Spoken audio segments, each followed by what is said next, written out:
गरीब दर्जी बहनों का जादुई हीरो का लहंगा। एक बार की बात है, एक गांव में अंजलि नाम की एक लड़की अपनी दो बहन ज्योति और रानी के साथ एक छोटे से घर में रहती थी। अंजलि के मां के देहांत के बाद अंजलि की दोनों बहनों की जिम्मेदारी अंजलि के ही कंधों पर आ गई थी, जिसकी वजह से अंजलि को अपने पढ़ाई बीच में ही छोड़नी पड़ती है और वो अपनी बहनों का पालन पोषण करने के लिए अपने घर में सिलाई का काम करने लगती है। लेकिन उससे भी अंजलि अपने घर का थोड़ा बहुत खर्चा ही निकाल पाती थी, जिसकी वजह से उसे कभी कभी भूखा ही सोना पड़ता था। तभी ऐसे ही एक दिन जब अंजलि देर रात तक बैठकर सिलाई कर रही होती है तो उसकी बहन ज्योति उससे कहती है, अरे दीदी, ये क्या आप अभी तक बैठकर सिलाई कर रही हो? चलिए अब आप चलकर सो जाइए। नहीं ज्योति, अभी मुझे बहुत सारे कपड़े सिलने हैं और अगर यह काम नहीं हुआ तो मैं कल तुम्हारे स्कूल की फीस कैसे भरूंगी, इसलिए तुम जाकर सो जाओ, मैं अपना काम खत्म करके सो जाऊंगी। दीदी, आप हम लोगों के लिए कितनी मेहनत करती हो और अगर आज माँ जिंदा होती तो आपको ये सब नहीं करना पड़ता। मुझे माँ की बहुत याद आती है दीदी। ज्योति, तुम दुखी मत हो, अगर माँ हमारे बीच नहीं है तो क्या हुआ, मैं हूँ ना, मैं तुम लोगों का हमेशा ख्याल रखूंगी। इसलिए तुम जाओ और जाकर सो जाओ, तुम्हें सुबह जल्दी स्कूल जाना है ना। ठीक है दीदी, पर आप भी जल्दी से काम करके सो जाना। इतना बोलकर ज्योति जाकर सो जाती है और आधी रात बीतने के बाद जब अंजलि का सारा काम खत्म हो जाता है तो वो अपनी सिलाई मशीन को बंद करके अपने कमरे में जाकर सो जाती है और सुबह सबसे पहले उठकर अपनी दोनों बहनों के लिए नाश्ता बनाती है और उन दोनों का लंच पैक करके उन दोनों को स्कूल भेजती है। सुनो, तुम दोनों आराम से स्कूल जाना, मैं थोड़ी देर में आकर तुम्हारे स्कूल की फीस भर दूंगी, ठीक है? अंजलि की बात सुनकर ज्योति और रानी स्कूल के लिए चली जाती है और उनके जाने के बाद अंजलि बेचारी अकेले ही घर का सारा काम करती है और कुछ ही देर में सिलाई से मिले पैसों को लेकर वह उनके स्कूल की फीस जमा करने जाती है और घर आकर वापस से अपने सिलाई के काम करने में लग जाती है। इसी तरह से अंजलि की जिंदगी गुजर रही होती है और वक्त के साथ साथ अंजलि अपनी दोनों बहनों को भी सिलाई का अच्छा खासा काम सिखा देती है, जिसके बाद से तीनों बहनें मिलकर घर में ही सिलाई का काम किया करती थी। ऐसे ही उन लोगों की परिस्थिति भी अब धीरे धीरे सुधरने लगी थी और कुछ साल बीत जाने के बाद वे तीनों बहनें एक बड़ी सी फैक्ट्री में सिलाई का काम करने लग जाती है। अरे ज्योति और रानी, चलो अब घर चलते हैं, वैसे भी आज हमें काफी देर हो गई है। हाँ दीदी, मेरा भी सारा काम खत्म हो चुका है, चलो अब चलते हैं। हाँ दीदी, मुझे भी बहुत तेज भूख लग रही है, चलो जल्दी से घर चलते हैं। उसके बाद वे तीनों बहनें अपने घर चली जाती है और घर जाने के बाद अंजलि अपनी दोनों बहनों के लिए गर्मा गर्म खाना बनाती है और अपनी बहन को खाना परोस देती है। उसके बाद वे तीनों बहनें मिलकर एक साथ खाना खाती है। उसके बाद तीनों बहनें जाकर सो जाती है। अगली सुबह अंजलि हमेशा की तरह सबसे पहले उठकर अपनी दोनों बहनों के लिए नाश्ता बनाती है और घर का सारा काम खत्म करके अपनी दोनों बहनों के साथ काम पर जा रही होती है। उसी समय उसकी पड़ोस की एक काकी उसके घर आती है और उससे कहती है, अरे अंजलि बेटी, कैसी हो तुम? आजकल तो तुम नजर ही नहीं आती। चलो अच्छा ही है, तुम अपनी दोनों बहनों के साथ मिलकर अच्छा कमा खा रही हो। अरे काकी, अंदर आइए ना, मैं अभी आपके लिए चाय बनाकर लाती हूँ। अरे दीदी, आप यहाँ काकी के साथ बैठिए, मैं और रानी जाकर काकी के लिए चाय बनाकर ले आते हैं। अच्छा ठीक है, पर तुम दोनों आराम से काम करना। उसके बाद ज्योति और रानी चाय बनाने के लिए अंदर चली जाती है। तभी वो बूढ़ी काकी अंजलि से कहती है, सुनो अंजलि बेटा, मैं तुम्हारे लिए एक बहुत ही अच्छे परिवार का रिश्ता लेकर आई हूँ और अगर तुम्हारी शादी उस घर में हो जाएगी तो तुम जीवन भर खुश रहोगी बेटी, क्योंकि लड़के का परिवार बहुत ही अच्छा और पैसे वाला है। नहीं काकी, मैं ये शादी नहीं कर सकती, क्योंकि मैं जब तक अपनी दोनों बहनों का घर न बसा दूं, तब तक मैं अपना घर नहीं बसा सकती। अरे काकी, अगर मैं यहाँ से चली गई तो मेरी दोनों बहनों का क्या होगा, उनका ख्याल कौन रखेगा। इसलिए काकी मैं ये शादी नहीं कर सकती। अंजलि बेटा, ये तुम कैसी बातें कर रही हो? इतना अच्छा रिश्ता हाथ से मत जाने दो, और अगर यह रिश्ता एक बार तुम्हारे हाथ से चला गया तो दोबारा इतना अच्छा रिश्ता मिलना बहुत ही मुश्किल हो जाएगा। वह बूढ़ी काकी अंजलि को बहुत समझाती है, लेकिन अंजलि उनकी बात नहीं मानती है और ये सारी बातें ज्योति और रानी सुन लेती है और वह एक दूसरे से कहती है, सुनो रानी, दीदी ने आज तक हमारे लिए बहुत कुछ किया है। उन्होंने कभी भी अपने बारे में नहीं सोचा, इसलिए आज हमें उनके लिए कुछ करना चाहिए। हाँ दीदी, आप सही कह रही हो, हमें अंजलि दीदी के लिए कुछ करना चाहिए। वो हमेशा हमारे लिए अपनी खुशियों को कुर्बान कर देती है, लेकिन इस बार हम ऐसा नहीं होने देंगे। पर रानी, हमें इसके लिए काफी पैसों की जरूरत पड़ेगी। और इसी तरह से ज्योति और रानी अपनी बहन की शादी के लिए ज्यादा पैसा कमाने के चक्कर में एक फ्रॉड के बहकावे में आकर उसके पास पैसा इन्वेस्ट करने लगती है। और ऐसे ही कई महीनों में ज्योति और रानी उस आदमी के पास कई लाख रुपए इन्वेस्ट कर देती है। और जब शादी के एक दिन पहले ज्योति और रानी उस आदमी के पास अपने पैसे लेने जाती है तो वह आदमी उन लोगों के पैसे लेकर वहां से भाग चुका होता है। यह देखकर ज्योति और रानी रोते हुए अपने घर वापस आ जाती है और अपनी बहन से कहती है, दीदी हमें माफ कर दीजिए दीदी, हम आपकी शादी के दिन आपके लिए एक लहंगा भी नहीं दिलवा सकते। हाँ दीदी, हमने आपकी शादी के लिए एक आदमी के पास अपने सारे पैसे इन्वेस्ट कर दिए थे। सोचा था आपकी शादी वाले दिन आपको एक बहुत ही सुंदर लहंगा ला कर दूंगी, लेकिन वो आदमी हमारे सारे पैसे लेकर भाग गया दीदी। अब हमारे पास बिल्कुल भी पैसे नहीं है कि हम आपकी शादी का एक लहंगा खरीद सके। मेरी प्यारी बहनों, तुम लोगों को दुखी होने की कोई जरूरत नहीं है। तुम लोगों ने मेरे लिए इतना कुछ किया है, मेरे लिए वही बहुत है। और रही बात लहंगे की, तो मैं माँ की शादी का लहंगा पहन लूंगी। इससे मुझे माँ का आशीर्वाद भी मिल जाएगा और तुम दोनों की टेंशन भी खत्म हो जाएगी। उसके बाद अंजलि अपनी माँ की पेटी से शादी का लहंगा निकाल कर ले आती है, जो दिखने में हीरो की तरह चमक रहा होता है। अरे वाह दीदी, माँ की शादी का ये लहंगा तो बहुत ही सुंदर है और आपके ऊपर ये लहंगा और भी ज्यादा सुंदर लगेगा। हाँ दीदी, ये लहंगा तो सच में बहुत ही सुंदर है। और ऐसे ही अगले दिन जब अंजलि अपने शादी वाले दिन उस लहंगे को पहनती है तो उसके लहंगे की चमक और भी ज्यादा बढ़ जाती है। यह देखकर उसे अपने माँ की याद आती है। काश अगर आज माँ हमारे साथ होती तो कितना अच्छा होता। पता नहीं मेरे जाने के बाद मेरी दोनों बहनों का क्या होगा, वे लोग अपना कैसे ख्याल रखेंगी। इतना कहते ही अंजलि के आंखों में आंसू आ जाता है और जैसे ही उसके आंसू उसके लहंगे पर गिरते हैं वैसे ही उसका लहंगा चमक उठता है और उसके लहंगे में से ढेर सारे हीरे निकलने लगते हैं। यह देखकर अंजलि बहुत ही हैरान हो जाती है। तभी वहाँ पर उसकी दोनों बहनें भी आ जाती है और इतने सारे हीरे जमीन पर गिरे देखकर वह लोग भी हैरान हो जाते हैं। तभी अचानक उसकी माँ की आत्मा वहाँ प्रकट हो जाती है और कहती है, सुनो बेटी, ये कोई मामूली लहंगा नहीं है, बल्कि जादुई हीरा देने वाला एक लहंगा है। और यह लहंगा मुझे एक महान गुरुजी ने दिया था, लेकिन मैं इसका कभी इस्तेमाल नहीं कर पाई। पर आज ये लहंगा तुम्हारे काम आ पा रहा है, इस बात की मुझे बहुत खुशी है। और आज के बाद तुम लोगों को कभी भी किसी भी चीज की कोई दिक्कत नहीं होगी और तुम लोग अपने आगे का जीवन बहुत ही हंसी खुशी से बिता पाओगे। आपका बहुत बहुत शुक्रिया माँ। उसी समय अंजलि की माँ की आत्मा वहाँ से गायब हो जाती है और उन तीनों बहनों को उस जादुई लहंगे की मदद से खूब सारे हीरे मिल जाते हैं, जिसे बेचकर उन तीनों बहनों के पास खूब सारे पैसे आ जाते हैं। और ज्योति और रानी बड़े ही धूमधाम से अपनी बहन अंजलि की शादी करवाती है और कुछ ही दिनों में वे दोनों मिलकर अपनी एक बहुत बड़ी लहंगों की कंपनी खोलती है, जिसमें वह कई लाचार और बेबस लोगों को काम पर रखती है।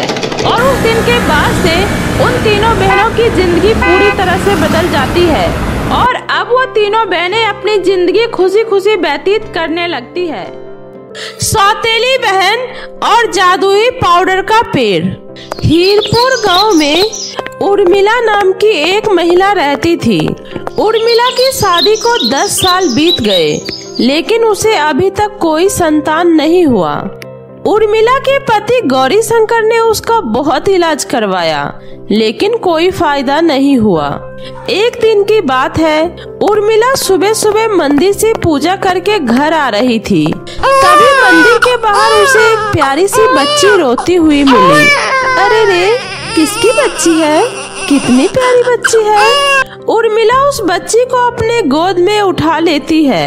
आसपास दूर तक कोई नहीं था। वह उसे घर लेकर आ जाती है। अजी, ये देखो, हमारे घर साक्षात देवी माँ आई है। कितनी प्यारी बच्ची है। आज से यही हमारी बेटी है और हम आज से इसे पंखुड़ी कहकर बुलाएंगे।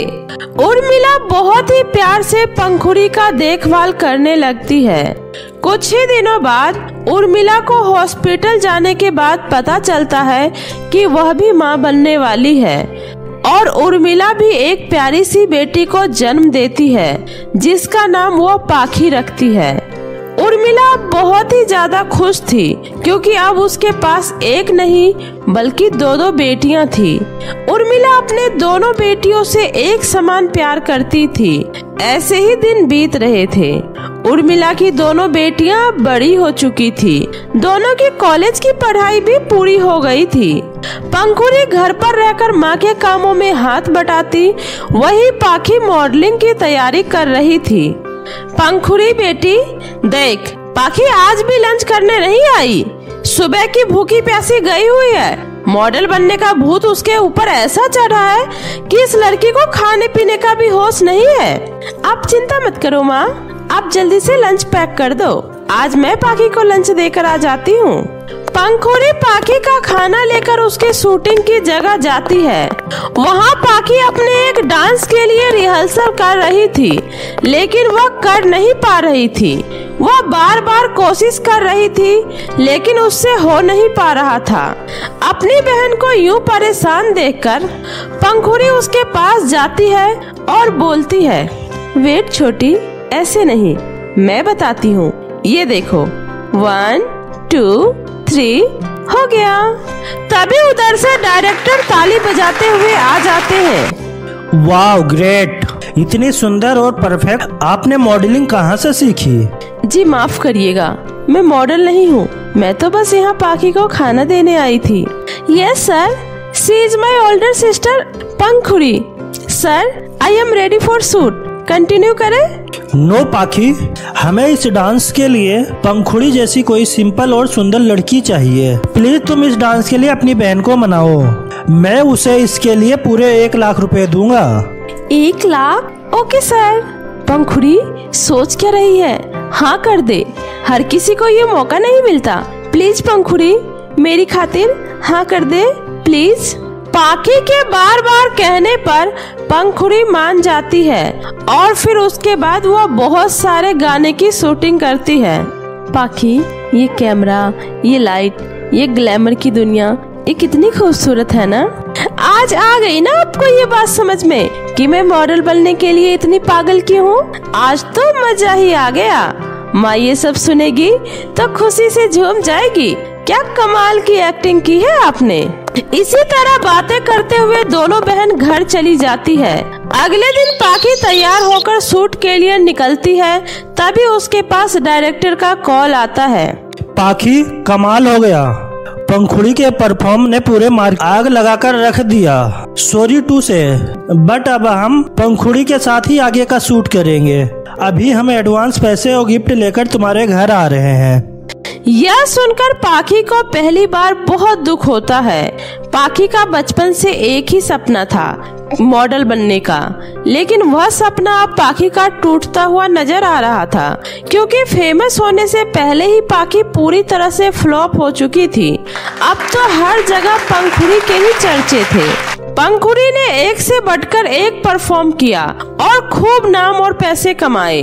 पंखुड़ी के पास खूब सारे ऑफर आने लगे और पाखी पूरी तरह से खाली और बेकार हो गई। उसे कोई भी नहीं पूछ रहा था, उसको अब कहीं कोई काम नहीं मिल रहा था। अरे पंखुड़ी बेटा, नाश्ता तो कर ले बेटा।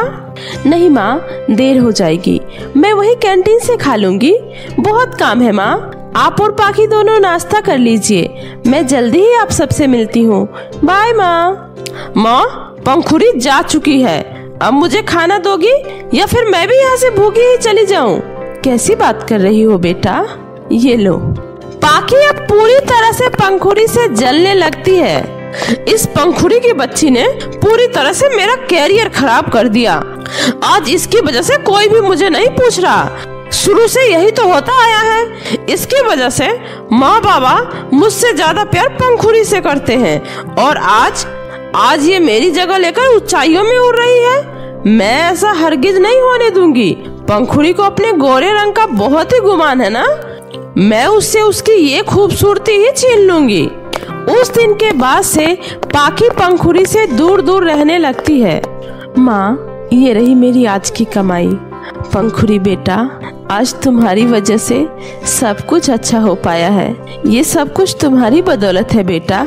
तुम जब से हमारे जीवन में आई हो, हमें हमेशा कुछ न कुछ देते ही आ रही हो।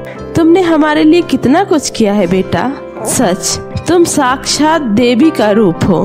माँ, ये सब बोलकर आप मुझे पराया मत करो, ये तो मेरा फर्ज है। और हाँ, मैंने डॉक्टर से भी बात कर ली है, परसों ही बाबा के हार्ट का ऑपरेशन भी हो जाएगा। आप बिल्कुल भी फिक्र मत करो, सब अच्छा हो जाएगा। और मैंने पाखी के लिए भी बात कर ली है, जल्दी ही उसे भी मैं काम पर लगवा दूंगी। मैंने एक जगह बात भी कर रखी है। माँ, पाखी कहाँ है? पड़ी होगी अपने कमरे में, मोबाइल में गेम खेल रही होगी। अच्छा माँ, पाखी को घर के इन सब परेशानियों से दूर ही रखना, उसे खुश रहने दो। अच्छा माँ, मैं पाखी से मिलकर आ रही हूँ। पाखी, मेरी प्यारी बहन, कैसी हो? देखो मैं तुम्हारे लिए क्या लेकर आई हूँ, तुम्हारा फेवरेट आईफोन। ठीक है, रख दे।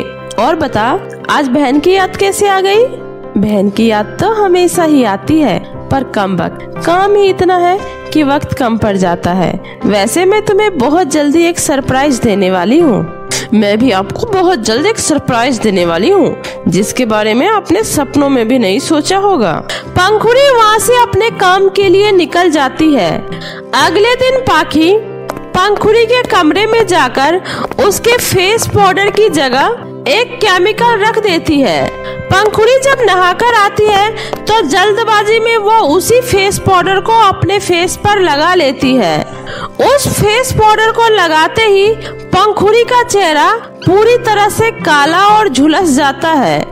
उसके चेहरे में बहुत ही जलन होने लगती है। हे भगवान, ये क्या हो गया मेरे साथ? ये मेरा चेहरा एकदम से इतना काला कैसे हो गया? ऐसा नहीं हो सकता, ये मैं नहीं हो सकती, ये कैसे हो गया? पंखुड़ी के रोने की आवाज सुनकर उसकी माँ उर्मिला फौरन पंखुड़ी के पास आती है। क्या हुआ पंखुड़ी, रो क्यों रही हो? अरे ये क्या, तुम्हारा चेहरा इतना काला कैसे पड़ गया? पता नहीं माँ, मैंने तो बस ये फेस पाउडर लगाया था और पता नहीं मेरे साथ ये सब क्या हो गया। माँ, अब क्या होगा? आज तो मेरी आखिरी शूटिंग थी और मुझे बाकी के पेमेंट भी मिलनी थी। कल बाबा का ऑपरेशन है, अब अगर मैं शूटिंग पर ही नहीं गई फिर मुझे पैसे भी नहीं मिलेंगे। माँ, ये सब क्या हो गया मेरे साथ माँ? पंखुड़ी काफी देर तक रोती रही। पंखुड़ी को यूं परेशान देखकर उसकी माँ उर्मिला बोलती है, बेटी, मुझसे तेरा ये रोता हुआ चेहरा देखा नहीं जा रहा। चुप हो जा बेटा और मेरे साथ चल। लेकिन कहाँ माँ, तू चल तो सही। पंखुड़ी उर्मिला के साथ पंखुड़ी की माँ पंखुड़ी को एक गुरुमा के पास लेकर जाती है और उर्मिला पंखुड़ी के साथ हुई सारी घटना के बारे में गुरुमा को बताती है। यह सब तेरे अपनों की वजह से तेरे साथ हुआ है। तेरी बहन ने ईर्ष्या में आकर तेरा पाउडर बदलकर उसमें केमिकल वाली दवाई रख दी थी, जिससे तेरा चेहरा खराब हो गया। क्या पाखी ने? नहीं गुरुमा, मैं ये सब नहीं मानती। मेरी बहन कभी ऐसा नहीं कर सकती। आप झूठ बोल रही हैं। माँ, ये गुरुमा एक नंबर की ठग है। यहाँ से चलो माँ। ऐसा नहीं कहते बेटा। गुरुमा, यह बच्ची है, कृपया इसे माफ कर दीजिए। कृपया इसका कोई उपाय बताइए। आखिर कोई तो उपाय होगा जिससे मेरी बेटी का चेहरा फिर से पहले की तरह हो सके। बहुत आस लेकर आपके पास आई हूँ, अब आप ही कोई उपाय बताइए गुरुमा। देखो, इसमें मैं कुछ नहीं कर सकती, लेकिन एक उपाय है। काली खेरा जंगल में एक जादुई फेस पाउडर का पेड़ है। उस पेड़ के पास जाकर तुम अपनी सारी परेशानी बताओ, शायद वह पेड़ तुम्हारी कोई मदद कर दे। माँ, अगर ये बात सच है तो मैं उस काली खेरा जंगल में जरूर जाऊंगी। माँ, आप पिताजी के पास हॉस्पिटल जाओ, मैं जंगल में जाकर देखती हूँ। अपना ध्यान रखना बेटी। पंखुड़ी वहाँ से काली खेरा जंगल की तरफ निकल पड़ती है। काफी दूर तक चलने के बाद उसे वहाँ एक गुफा नजर आती है। शायद यह वही गुफा है जिसके बारे में गुरु माँ ने कहा था। पंखुड़ी उस गुफा के अंदर जाती है। उसे वहाँ वो जादुई पाउडर का पेड़ दिखाई देता है। वह उस पेड़ के आगे खड़ी होकर अपनी सारी परेशानी बताती है। ठीक है बेटी, लेकिन इससे पहले तुम्हें मेरा एक काम करना होगा।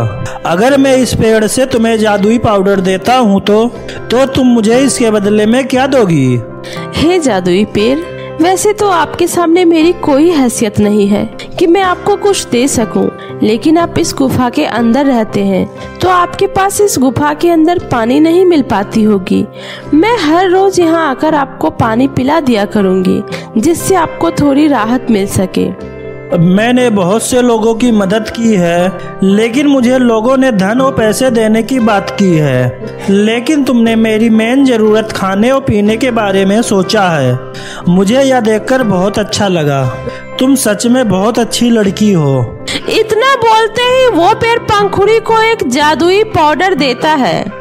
जादुई पाउडर को लगाते ही पंखुड़ी फिर से पहले की तरह सुंदर हो जाती है। पंखुड़ी खुशी से झूम उठती है। आपका बहुत बहुत शुक्रिया जादुई पेड़। पंखुड़ी उस जादुई पेड़ से विदा लेकर अपने सूट के लिए निकल जाती है। तभी वह देखती है कि पाखी उसकी जगह शूटिंग कर रही है। पंखुड़ी को अब सब कुछ समझ में आ जाता है कि गुरु माँ ने जो भी कहा था वो बिल्कुल सच कहा था। तभी डायरेक्टर की नजर पंखुड़ी पर जाती है। अरे पंखुड़ी मैम, यू आर ओके? आपकी सिस्टर बता रही थी कि आपकी तबीयत खराब है, इसलिए आप कुछ दिनों के लिए शूटिंग पर नहीं आओगी। जी, मेरी बहन ने आपको बिल्कुल सही बताया। मेरी तबीयत थोड़ी खराब है। वैसे पाखी अच्छा तो कर रही है ना? हाँ, पहले से काफी ज्यादा परफेक्ट हो गई है। लगता है सब आपकी मेहनत का नतीजा है। अच्छा, मैंने आपका पेमेंट हॉस्पिटल में भिजवा दिया। मुझे जैसे ही आपके पिताजी की बीमारी का पता चला, हमें बहुत दुख हुआ। आप अगर मुझे पहले से बता देती तो मैं आपको एडवांस भी दे देता। नहीं नहीं सर, मुझे बस मेरी मेहनत के ही पैसे चाहिए थे और मैं सब कुछ अपने दम पर ठीक करना चाहती थी। अच्छा, अब मैं चलती हूँ। Thank you sir. इतना बोलकर पंखुड़ी वहाँ से हॉस्पिटल अपने बाबा को देखने के लिए चली जाती है। ऑपरेशन सक्सेसफुल रहा। Thank you so much doctor. वहीं पीछे खड़ी पाखी भी ये सब सुन रही थी। जब उसे सच्चाई का पता चला तो उसे अपनी गलती पर बहुत ही ज्यादा पछतावा हुआ। पंखुड़ी, प्लीज मुझे माफ कर दे, मैं तुम्हारी गुनहगार हूँ। तुम हमेशा हमारे लिए इतना सब करती आई हो और एक मैं हूँ जो अपनी खुशी के लिए अपने ही परिवार वालों को इतनी मुश्किल में डाल दी। मुझे माफ कर दो पंखुड़ी। बिल्कुल नहीं, आज तूने जो किया है इसकी कोई माफी नहीं है। तू मेरी बेटी हो ही नहीं सकती।